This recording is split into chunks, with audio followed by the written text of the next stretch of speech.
No internet there is no cryptocurrency. तो अगर कोई इंटरनेट नहीं तो करेंसी भी नहीं, ठीक है। सो आप इसको पॉजिटिव भी ले सकते हैं, नेगेटिव भी। सो सिर्फ पॉजिटिव लें, पढ़ाई समझें इसे। इसकी एग्जांपल से समझ लेते हैं कि ये बेसिकली है क्या। Imagine you and your friend play a game online, ठीक है। आप और आपका दोस्त एक गेम खेल रहा है, ठीक है। एक दूसरे को instead of paying each other with the real money, एक दूसरे को असल मनी देने के बजाय you use game coins instead of inside the game. अगर आप कोई गेम खेल रहे हैं तो अपने दोस्त को आप गेम के अंदर कॉइन्स देते हैं ना, कि जैसे हम लूडो खेलते हैं, सबसे इजी एग्जांपल, पाकिस्तान में बहुत लूडो खेली जाती है, पबजी खेली जाती है, उसके अंदर कॉइन्स होते हैं, ठीक है। तो हम एक दूसरे को असल पैसे देने के बजाय हम वो कॉइन्स दे देते हैं कि भाई ये तुम पैसों की जगह पे, जैसे हम लूडो में खेलते हैं तो हम जो है वो शर्त लगाते हैं कि भाई 1,000 का तुम लगाओ, 1,000 की शर्त मैं लगाता हूँ। तो वो कॉइन्स असल तो नहीं होते, ठीक है। And these coins are not real money, तो ये रियल मनी नहीं होती।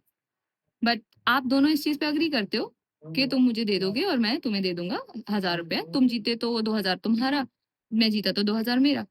बट नाउ अब थोड़ा बड़े लेवल पे सोचें कि उसी तरीके से, जिस तरीके से हम गेम में कॉइन्स एक दूसरे को एक्सचेंज करते हैं, इसी तरीके से एक क्रिप्टो करेंसी है, लाइक अ बिटकॉइन और Ethereum are like a game coin. ये कोई गेम कॉइन्स की तरह कॉइन्स है, ठीक है, जो कि मार्केट में आ गए हैं।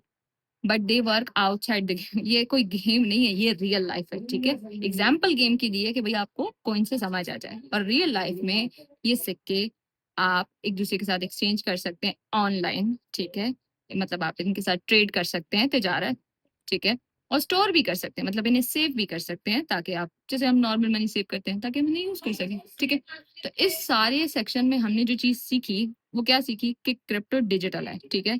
उसकी कोई एग्जिस्टेंस, सारी एग्जिस्टेंस कहाँ पे है, ऑनलाइन इंटरनेट के ऊपर, ठीक है। डिसेंट्रलाइज है, ठीक है। डिसेंट्रलाइज का क्या मतलब होता है, no one boss control it, ठीक है। उसको कोई कंट्रोल नहीं कर सकता, ठीक है। बैंक पैसे को कंट्रोल करती है, किसी भी मुल्क के पैसे को बैंक कंट्रोल करती है, आप सबको पता होगा, ठीक है। लेकिन इस मनी को कोई कंट्रोल नहीं कर सकता, ठीक है। इसके अंदर ब्लॉकचेन होती है, सिक्योर। अच्छा, मैं इतना सब कुछ आपको नहीं बताना चाहूंगी, मैं अभी के लिए इतना ही काफी है, ठीक है। इतना आपको समझ आ गया होगा। मैं ये बाकी चीजें आपको अपनी नेक्स्ट क्लास में बताऊंगी। नेक्स्ट क्लास में आप लोगों को बता दूंगी ब्लॉकचेन क्या होता है, सिक्योर क्या होता है। अभी ये चीजें आप छोड़ दें, ठीक है। अगर किसी को नहीं समझ आई तो वो रिवॉच कर सकता है और कमेंट करके पूछ सकता है कि मुझे ये चीज समझ नहीं आई, तो मैं स्पेसिफिकली आपको मेंशन कर दूंगी कि ये चीज ये है, ठीक है। अगर नहीं समझ आती तो दोबारा देखें, ठीक है, और खुद भी रिसर्च करें। मिलते हैं नेक्स्ट वीडियो में।